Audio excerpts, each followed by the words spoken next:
رمضان کے مہینے میں یا جمعہ کے دن میں کسی آدمی کا انتقال ہو جاتا ہے تو اس آدمی کے بارے میں کیا حکم ہے؟ کیا اس آدمی کا حساب و کتاب ہوگا یا نہیں ہوگا؟ اس سلسلے میں بعض علماء یہ کہتے ہیں کہ جو آدمی جمعہ کے دن میں یا رمضان کے مہینے میں انتقال کر جاتا ہے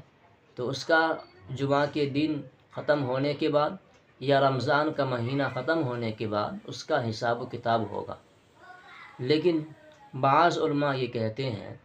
کہ جو شخص جمعہ کے دن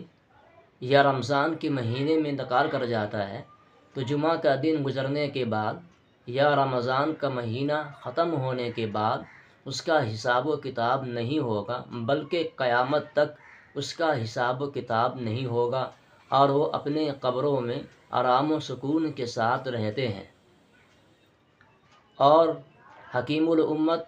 حضرت مولانا اشرف تھانوی رحمۃ اللہ علیہ نے ملفوظات کے اندر یہ لکھا ہے کہ اللہ کی ذات سے یہ بعید نہیں ہے کہ وہ حشر کی میدان میں بھی اس کا حساب و کتاب نہیں ہوگا۔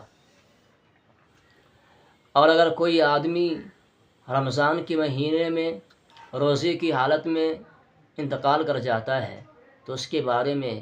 حدیث کے اندر آتا ہے کہ اللہ پاک اس کو قیامت تک روزوں کا ثواب دیتے رہیں گے۔ اور اگر رمضان کے مہینے میں یا جمعہ کے دن میں فاسق مسلمان کا انتقال ہوتا ہے تو قبر میں اس کو ہلکا عذاب دیا جاتا ہے، پھر قیامت تک کے لیے اس سے عذاب کو ہٹا دیا جاتا ہے۔ اور اگر جمعہ کے دن میں یا رمضان کے مہینے میں کسی کافر کا انتقال ہوتا ہے تو رمضان کے مہینے کے احترام کی وجہ سے اور جمعہ کے دن کی عظمت کی وجہ سے یہ دونوں رمضان کا مہینہ ختم ہونے کے بعد اور جمعہ کا دن گزرنے کے بعد اس کا حساب و کتاب ہوگا اور اس کو عذاب بھی ملے گا۔